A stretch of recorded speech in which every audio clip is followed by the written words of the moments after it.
Hello, Professor, and everyone who is watching. This is my presentation. I'm Herbert Mendez. This is my presentation with Kibari McBrown on Black Hat hacking using Python. I will be using a counter here, Professor, so that I don't go over the time limit that you suggested. So let's get started. So we're going to go over in this presentation, myself and Kibari, we're going to go over what is a DDoS attack, the simplicity of DDoS, what is Black Hat reconnaissance, reconnaissance tools keylogger, our conclusion, and our presentation demo links, which will be provided at the end, and you will have access to watch this exact video on our demos. We chose, as I already stated, we chose DDoS attacking as one form of Black Hat Python, and we chose keylogger as the other. Right. So what is a DDoS attack? A DDoS attack is a distributed denial of service. That means the attacker floods the target with an overwhelming amount of traffic. Right? The traffic can be just messages, photos, numbers, algorithms, just information requests, anything. Refreshing the page, it could be a variety of methods and types that you're overloading the server or service or network. And that is what a DDoS attack is. And how it works is you have, say if I'm the hacker, you have me. Now I set up what's called a botnet. A botnet is several computers that I can control remotely. Now I say computers, but really it's just any device that can access the internet. So like a computer, a phone, a tablet, whatever. That can be part of a botnet. Now, once I can remotely control them, I insert a script, which I'll show an example later on, of our attack. The script will be our method of attack, and it runs it indefinitely until the command is given to stop the script. So the script sends all these requests, which, as I said before, can be a variety of things. Then all those get flooded to our target. Now, you might be thinking, well, is it that bad? Well, yes.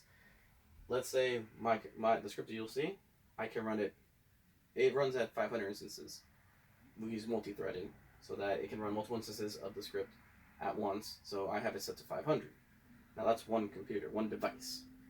With the botnet can be up to hundreds of thousands. So multiply hundreds of thousands, let's say 100,000, just for a small number, 100,000 with an expert hacker, that's their botnet. They increase that, they increase their instances 500 each times 100,000. That's 50 million, and that's per minute roughly, depending on how fast you hit it. Now I put it at 500 to keep it low, so you can, see it instead of trying to keep up visually. But we'll get there. What is the target? It can target a variety of things.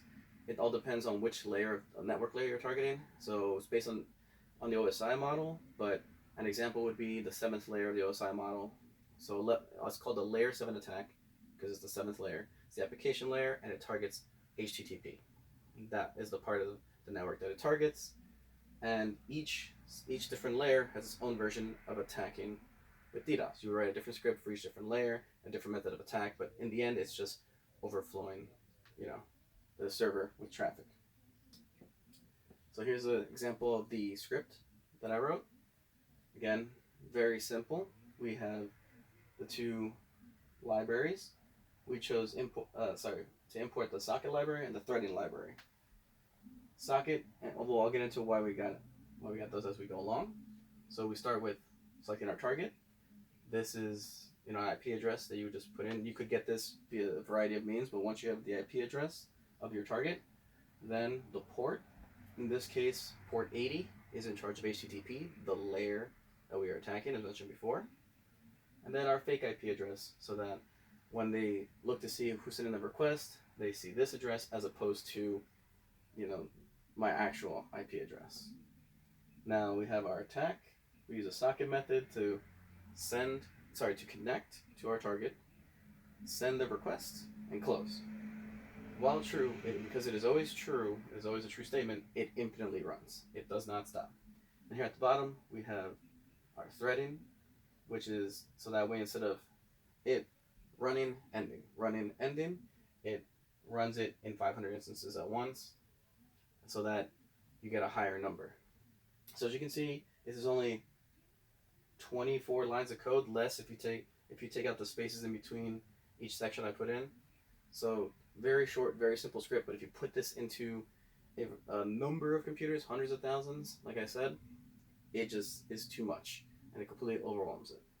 And this is why, because it's so simple to do, it's very important that we need to learn how we can minimize the damage. You cannot prevent a DDoS attack on you, but I'll be able to identify it faster and minimize the damage. So that's our take on that's DDoS. That's a DDoS attack. And now I'm going to pass it over to Kavari so he can talk about Keylogger.